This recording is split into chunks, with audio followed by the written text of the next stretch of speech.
All right, good. Okay. Good morning, everyone.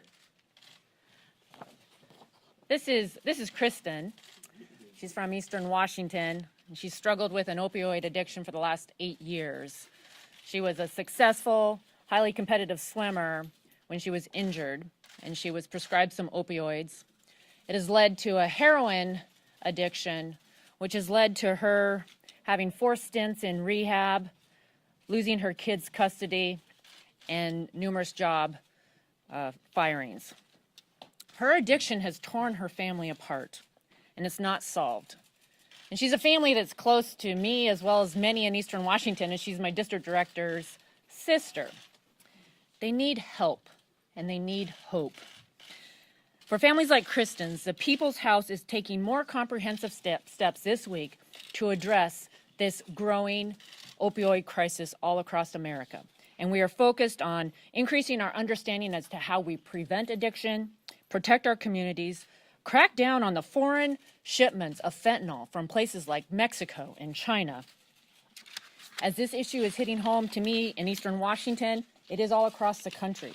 Nationwide, 116 people die every day from opioid-related deaths. Law enforcement and first responders have raised the alarm as to the access of fentanyl. Just a few milligrams can be fatal. The amount of fentanyl that would be found on the ear of Lincoln on the penny can be deathly. So keeping fentanyl off the streets is saving lives. I encourage everyone to visit opioidcrisis.gop. There you can find a comprehensive list of all of the legislation that we are working on. These are stories from different people, different hometowns, different walks of life, but they all have in common the tragedy that is many families are enduring across this country. We are united in doing everything that we can to help these families. So now I'd like to turn it over to the chairman of the Energy and Commerce Committee, who has really led the effort on this, Chairman Greg Walden from Oregon. Well, thank you, Kathy, very much. We're here today because, as you heard, the opioid epidemic continues to ravage and destroy lives all across America. In my own state, we lose more people to overdose from opioids every year than we do in traffic accidents. I remember being in the radio business every Monday morning. You'd read the story about how many people died in traffic accidents. There isn't a story published about how many people showed up at the ER and died from an overdose or were carted away from their homes and families. Yet we know it happens. At the Energy and Commerce Committee, we've spent the last year and a half working on legislation and working on the investigations. You all are familiar with that. The culmination of our work has been brought to the floor this week with the first of 57 pieces of legislation out of our committee alone, virtually all of which are bipartisan or unanimous.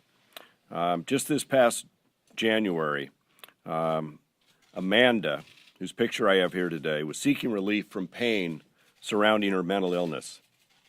Tragically, she ended up dying from a fentanyl overdose. Her father came before our committee and bravely shared his family's story. He hoped that their loss would help spur Congress to modernize federal laws. Sadly, Amanda's story, as you'll hear today, is not unique. All of us know someone directly or indirectly affected by this crisis. Truly, it is the crisis next door. My colleagues here today each have similar stories from their districts, and we will have them speak about those. It's for the people in these photos that we rallied around bipartisan legislation. It's for their families, for their friends, for the future of our country. The ones left behind in their heartbreak, they expect us to act, and we are. We will not rest until we have won this fight against the opioid addiction. While this crisis looms large before us, I believe that we as a Congress and we as the American people are clearly up to this task. We passed the Comprehensive Addiction Recovery Act and the 21st Century Cures Act last Congress under Fred Upton's leadership. And earlier this year, we passed an historic $4 billion investment to combat this crisis and this crisis alone, the biggest federal investment ever. And now, over the next 2 weeks, we will advance numerous additional measures to address this ever-evolving epidemic. In fact, House Energy and Commerce Committees reported 57 bills to the floor. But let me be clear. While these bills are not our first efforts in this fight, you have my word they will not be our last either. We know there will be more work to do, even after these become law. We have an opportunity to save lives, like Amanda's, in the future. And we have a responsibility to our families, our friends, and our communities, and a nation to lift people out of addiction and to get America on a better path. With that, Kat, do you want to run the cue? I think next is, Tim, you want to go? And then, I thank the chairman for his efforts on the Energy and Commerce Committee. And this is a picture of Jesse Grubb. Tells a story that shouldn't have happened. Jesse's law was passed yesterday on the floor of the House. Jesse was a recovering addict. She had come to Michigan, was making it, both in education and the workforce, and preparing for a marathon. Had an injury, subsequently had a surgery. That surgery dealt with a infection as well. A port was put in her body. She and her parents both informed the surgeons and the doctoral staff at the hospital that she was a recovering addict, and so opioids shouldn't be part of her therapy. Sadly, didn't make it to the discharging physician, and he discharged her with 50 oxycodone pills. As she went home, the next night overdosed, and Jesse Grubb is no longer with us. But her story goes on, and it's a story that speaks to the reason why we're doing what we're doing, to make sure this doesn't happen again. And we have people that successfully beat the addiction, can go on and have stories that speak of a future. And so I'm thankful that this bill passed, worked closely with my good friend and colleague on the other side of the aisle, Debbie Dingell.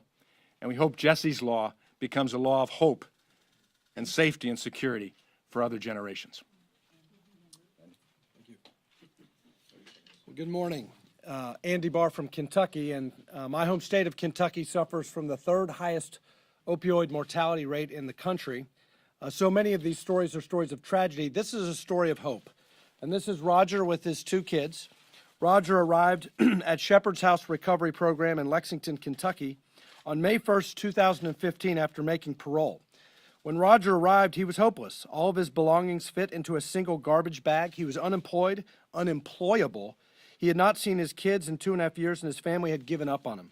Roger told the people at Shepherd's House he didn't know how to be responsible anymore, how to pay his bills, show up on time, stay out of jail, and most importantly, he had no idea how to stay sober. But Shepherd's House helped him change that perspective. And through a housing program, a long-term transitional housing program, he learned how to build a support network that would teach him how to be a father, and soon he was back visiting with his children on the weekends. Eventually, Shepherd's House allowed Roger to find freedom that he was never able to obtain before. He was able to get his own apartment for the first time, have bills in his own name, and most importantly, Roger stayed sober. And he's now the program director of an intensive outpatient program for Shepherd's House, helping the very type of people that Roger once was. So we are very happy that this week the House of Representatives will be voting on our bill, the Thrive Act, Transitional Housing for Recovery in Viable Environments Act. This legislation will provide housing choice vouchers to programs like Shepherd's House and provide hope for long-term addiction recovery. Thank you. Lou Barletta, Pennsylvania. This is a picture of Braden Schleer and his mother. Braden was born addicted, released from the hospital, back to his mother, who was still an addict. Protective services were not notified, and at 6 weeks old, Braden was in bed with his mother, who was high on 3 different opioids, and Braden's mother had rolled over on top of him and suffocated him to death. This case led to a national investigation as to the federal dollars that are going to the states to make sure that hospitals and doctors are reporting to federal agencies, 2 agencies, protective services, before a baby is released. We found that only 9 states were actually using that money as they should, which led to a bill that I had passed, holding the federal government accountable, to hold the states accountable, to hold hospitals accountable, so other children like Braden do not lose their lives. Quick, Eric Paulson from Minnesota's 3rd District. I'm carrying with me a photo of Keegan Duffy, a Minnesotan who unfortunately was addicted and died of an overdose. He was a successful master's student who became a professional computer engineer, and like many Minnesota families, succumbed to addiction. And it's a tragedy that can be avoided. After he had chronic back pain, his doctor prescribed him 120 pills for back pain, which led to his addiction. And I'm thankful that through our actions and bipartisan work, we will pass solutions that will help many families like Keegan's, unfortunately, avoid this tragedy in the future. Hello, Susan Brooks from Indiana 5. I'm holding a picture of Aaron Sims, a young athlete who also had an injury, who got addicted to opioids and who died of an overdose. But what's amazing about him is his mother, Justin Phillips, started an organization called Lifeline, Overdose Lifeline. And it raises funds to try to ensure that first responders and others, including family members, have Narcan, have that naloxone, that life-saving medication to stop the overdose. And in Indiana, we passed what was called Aaron's Law, named on behalf of Aaron Sims, because we need to make sure that we provide that Narcan and all of that hope for the families and for those who are addicted to prevent that overdose. Hello, I'm Buddy Carter from Georgia, currently the only pharmacist serving in Congress. I have a unique perspective on this particular situation, having practiced pharmacy for over 30 years. I saw this epidemic evolve. I saw it evolve over years. I've seen the impact that it's had. I've seen lives ruined. I've seen careers ruined, families ruined, and I know the impact that this can have. I want to applaud Chairman Walden and the committee for the work that they've done on this particular subject, because it is important. I've always described it as being two different components. One is, how do we control the drugs? How do we control the number of pills, the prescriptions? But secondly, and perhaps more importantly, is what do we do to help those 2.5 million people out there who are addicted? I'm here to tell you today, if you're within the sound of my voice and you have an addiction problem, reach out to your physician, reach out to your pharmacist, to your friend, to your family member, and tell them, I want to get better. I need help. We need you, and we want you to get better. This legislation, parts of this legislation are going to do just that. They're out there to help you get over that addiction, and that's what we want to do. Again, thank you, and thank you, Mr. Chairman. Hi, I'm Vicki Hartzler from Missouri's 4th District. I want to introduce you to Samantha Huntley. She was a beautiful girl, straight-A student, cheerleader, and she was in a car accident when she was 16 years old, broke her back in 3 places. As a result, she was put on prescription painkillers, and sadly, after that, a friend introduced her to heroin to continue to try to address the pain. She overdosed, and now her mom is alone and doesn't have anyone to celebrate Mother's Day with. And I applaud her mother, Julie Ozanan Gideon, for participating in over 7 high school assemblies that I held this spring, challenging young people to choose to live to be drug-free and warning them of the problems. And I truly believe that this week is a historic week in our nation's history, where we as members of Congress from both sides of the aisle are coming together saying no more. It's a tragedy in 2016 when we lose more Americans to addiction, overdose, than died during the entire Vietnam War. This is an opportunity, a turning point in our nation where we are rallying together. We are passing over 60 bills that will address all aspects of this problem. And I feel confident that as we continue to work together in the future, we will look back to this week and we'll say, we made a difference, things have changed, lives are being saved because of what we're doing here.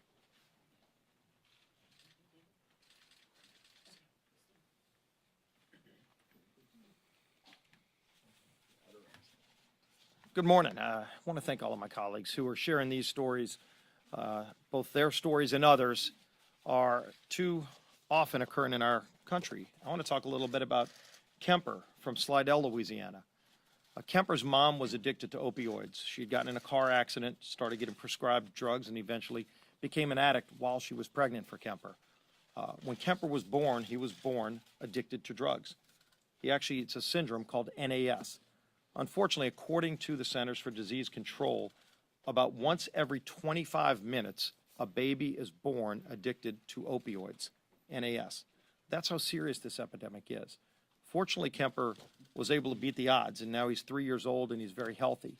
But there are too many stories like this happening across our country, and that's why it's so important that this package of bills to address this opioid crisis all across our country is so important to saving lives and will be effective once it's carried out.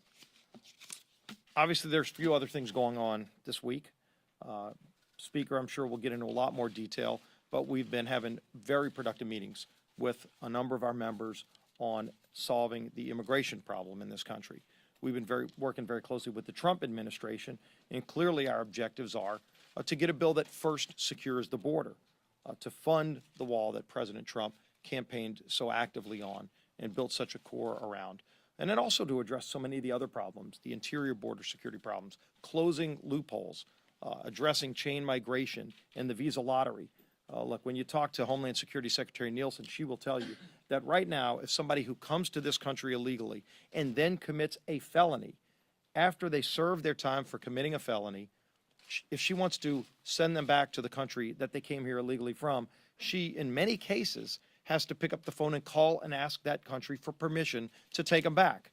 And you might be surprised to find out that in many cases, those countries say, no, thank you. We don't want the felon back in our country. And so because of current law and rulings by the courts, she has to just let those people go. We need to close those loopholes, and that's what we do in this bill. And we also solve the DACA problem. And so I'm really glad that our colleagues have come together to work in a way that addresses this problem. Finally, I want to commend President Trump for his leadership on the world stage. The historic meetings that we saw between the president and North Korea's leader, Kim Jong-un, is so incredibly meaningful to finally get us to a place where we can actually see a denuclearized North Korea. Just think about that. Imagine how important that would be, not only for our allies in South Korea, Japan, others throughout the peninsula, but what that would then mean to isolating Iran and what we could do to finally denuclearize some of these dangerous countries. So obviously there are a lot more details to work out, but the fact that you saw the North Korean leader agree to denuclearize in a verifiable way is an incredible achievement, and I commend President Trump, our former colleague on House Energy and Commerce Committee, Mike Pompeo, who's doing a great job as Secretary of State, and his entire team. As you can see by all the members and all the pictures, there's not one place in America that this does not touch. More than 100 people will die today. Tomorrow the same. Our friends, our family, some of the brightest stars that we've had, unbeknownst to them, became addicted simply because they got injured. This is not the first time we have dealt with the subject. As you can tell, it's personal to so many members in Congress. In the last Congress, we passed the Comprehensive Addiction and Recovery Act and the 21st Century Cures. And we added, as the chairman said, $4 billion in the omnibus for funding. We are spending this week and next week passing more than 70 bills dealing with this addiction. This is not the first step, and it's not the last step. It is simply the next step. This is destroying the fiber of this nation. And we should battle it in the seriousness of what it is. That's why you will find the work that not just one committee, but numerous committees of every different element of what we're challenged to do. And our commitment to the American public that we will not stop until we're able to deal with every ability of this addiction. America deserves better, and families need to be protected. That's what our goal is, that's what our mission, and that's what we will accomplish.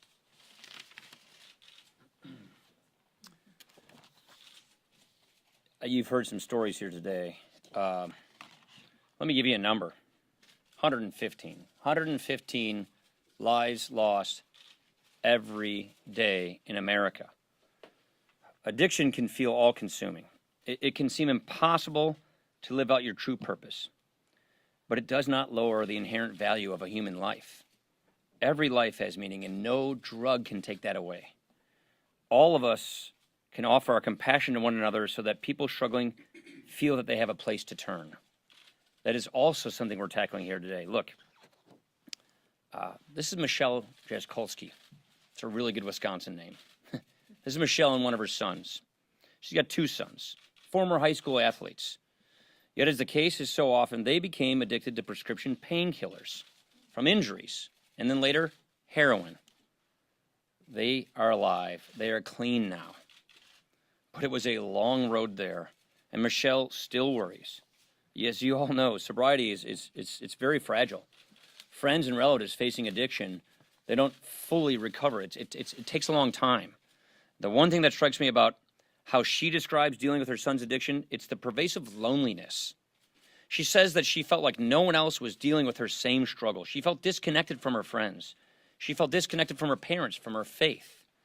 It goes to show that this can be such an isolating battle, not just as one struggling with drug use, but for those trying to figure out how they can be there for their loved ones, mothers taking care of their sons. But there is hope that came out of Michelle's family struggle. Michelle has made it her mission to help families like hers struggle. It's her mission to help families like hers get through the wilderness of drug addiction and the difficult road to recovery. She has been a tireless advocate for more resources to prevent and treat addiction. Congress has heard that call too. We are taking action to tackle this opioid epidemic. Among other things, these bills will stem the flow of opioids into our country. They change the way opioids are prescribed and encourage non-opioid treatments.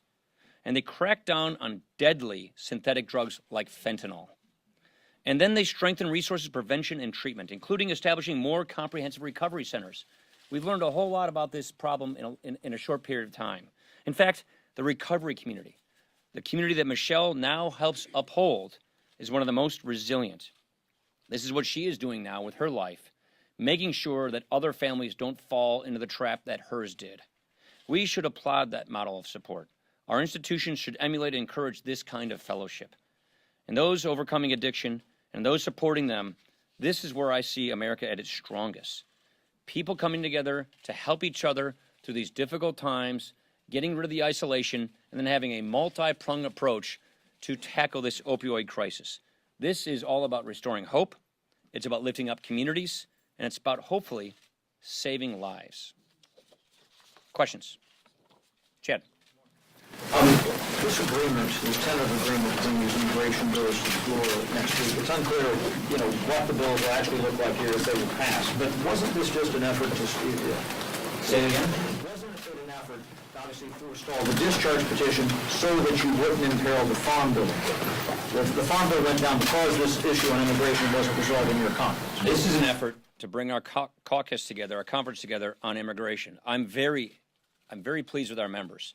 What happened was our members got together, spoke with one another, and compromised with each other so that we could find a way forward without exercising a discharge petition, which would mean we would never make law. And so now what we have is an actual chance at making law in solving this problem. And members wanted to have votes on their issues. There are members who want to have a vote on the Goulet-McCall bill. They're going to get that. And then we now have a bill that represents a compromise that is going to be brought to the floor so members can actually vote on legislation tackling this issue. And this has a chance of going into law. Because like I said before, last thing I want to do is bring a bill out of here that I know the president won't support. Well, we've been working hand in glove with the administration on this to make sure that we're bringing a bill that represents the president's 4 pillars so that we can come together, have the votes that everybody's looking for, but more importantly, this represents a consensus between our members so we can move forward on the immigration issue. I think it's a product of good compromise by our members, and that's what I'm most excited about. Because of that, The discharge petition was the time sensitivity we had. Casey. Second on opioids, if you're willing, but first on. Yeah, I was, thank you. I do have a related question first though, sir. South Carolina voters told Mark Sanford to take a hike last night. Is that because he opposed the president? I can't speak to it. I'd ask Mark Sanford and the South Carolina voters. It was a very close election. Some of our members have lost primaries. That's just what happens in contested primaries. Every cycle people lose primaries. That happens. What was your opioid question? How much responsibility do pharmaceutical companies bear for this crisis? Look, I'd ask some of the members who are on the committee, maybe the chairman wants to chime in on this, but I think there's a responsibility to go all around on this. Look, you're discharging people coming out of the hospital with 120 Vicodin with kids coming out with wisdom teeth with 3 weeks worth of this prescription. It's also, we need to come up with non-opioid pain management treatments. Non-opioid treatments is the key here. So there's a lot of responsibility to be shared. Greg, you want to add to that at all? Did he? Oh, Buddy, go ahead. Did he leave? Oh, sorry. You know, one thing's for sure about the opioid epidemic, and that is that there's enough blame to go around for everyone. Certainly the pharmaceutical manufacturers have a responsibility here, and they understand that. Drug distributors, wholesalers have a responsibility. Pharmacists, physicians, everyone shares in that responsibility. The DEA has a responsibility. You know, why did it take us so long to schedule hydrocodone and APAP as a Schedule II drug? And that's a question that needs to be asked. It wasn't scheduled as a Schedule II drug until 2014. So there's a lot of blame to go around, but the package of bills that are out there, you know, there's no one solution to this. And that's one thing that you have to keep in mind. But speaking specifically to the pharmaceutical manufacturers, I have been on them because there's a gap between what you can prescribe, like ibuprofen and acetaminophen, and then there's a big gap, and then you go to the opioids. Now, the opioids are a great class of medications. They do what they're supposed to do, but they're highly addictive. So the pharmaceutical manufacturers have been calling on them to fill in that gap. Give us an option of something, and we've been talking about non-medication treatments and non-opioid treatments. That's the type of thing that we need to encourage, and we need to be really pushing the pharmaceutical manufacturers and medicine in general to do. Babe. That's coming out. You're proud of your members. You're working together. But the Freedom Caucus has not said they're going to back this bill. None of them. Look, I'm not going to ask any member to back a bill they haven't seen yet, but our members have been participating in negotiations to come up with a proposal, but we had to put legislation in front of people. That's what a final vote determines on. But we have a process that all of our members have agreed to, which brings these bills to the floor. And that means we don't do a discharge petition and we bring these bills to the floor. Members are going to reserve judgment on a final vote on a piece of legislation until and after they've read that legislation. I would expect that of any member. Last question. Do you view Kim Jong-un as a brave guy who just wants to do right by his people and no longer poses a threat to the United States? Look, the status quo was not working with North Korea. What was the status quo with North Korea? They were racing toward a nuclear weapon. They were racing toward having multiple independent ICBMs with nuclear-tipped warheads on top of them. The president needed to disrupt the status quo, and the president has disrupted the status quo. He should be applauded for doing that. And we should be under no delusion of our experiences with North Korea. It's a terrible regime. They've done terrible things, and they've been deceitful in the past. But it's really important that we disrupted this status quo like the president has. I'm encouraged by the negotiations that are now taking place between Secretary Pompeo and the North Koreans. The path we were on was not working. Prior administrations have failed to fix this. And so it's really important that we dealt with this issue as it was, because it wasn't going to get any better. The president should be applauded for disrupting the status quo. Now, let's go get an agreement. And we should be under no delusion that this is going to be fast. This is going to take time.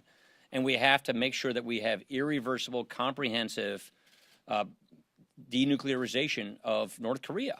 So that's what we need to get out of this. I'm pleased the president has gotten us to the position we are in. Time will tell how this ends. Thank you very much.